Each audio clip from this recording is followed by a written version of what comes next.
Hello again.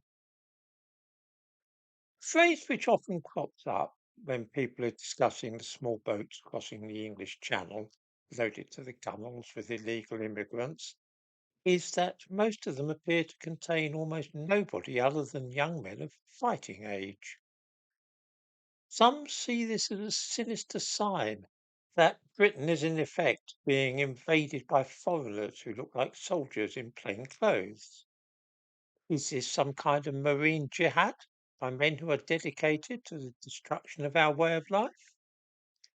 That is certainly one possibility, but there is probably a simpler and more obvious explanation for what we are seeing. We might begin by asking ourselves what kind of people abandon their own country and wander around looking for a place where they might do better, either financially, socially, or otherwise. Is it likely that the wealthy, powerful, and influential will behave in such a fashion? Or is it more likely to be those who do not feel that their prospects are all that good where they are currently living? In other words, the poor, the struggling, the failures, and those who see no future for themselves. Are these likely to be young or old people, women or men? It is seldom that single women do this, and nor do many middle aged or elderly men either. It is almost invariably young men who go off to seek their fortune in this way. This was, of course, very popular at one time in Britain, when shiftless and unsuccessful young men would go off to the colonies to seek their fortune.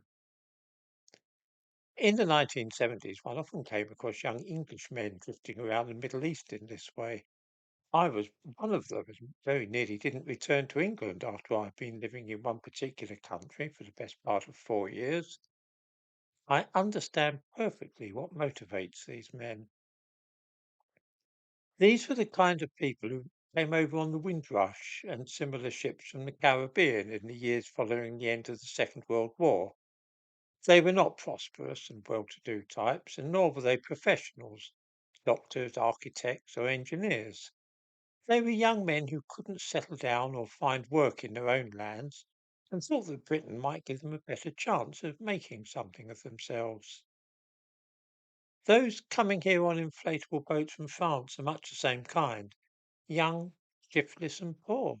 Men who think that everything might change for the better for them if they could only have a second chance away from their own home country. This goes some way towards explaining why we see a lot of petty crime and not a little violent crime either among those seeking asylum here.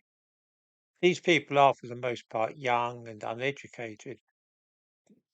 They couldn't get on in their own countries, and so they seek a chance elsewhere. But it is to be feared that the great majority of them will do no better here than they would have done had they stayed in Afghanistan or Iraq. This is not because they are Muslim, because they are young men from backward and poor communities with very different values from those in Britain.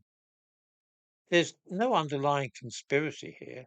They're simply the latest manifestation of a very old trend, one of which I have myself been part of half a century ago, and something which has often been seen in the past. Most of those men are unlikely to be great assets to this country, but I'm afraid that too is in the nature of things.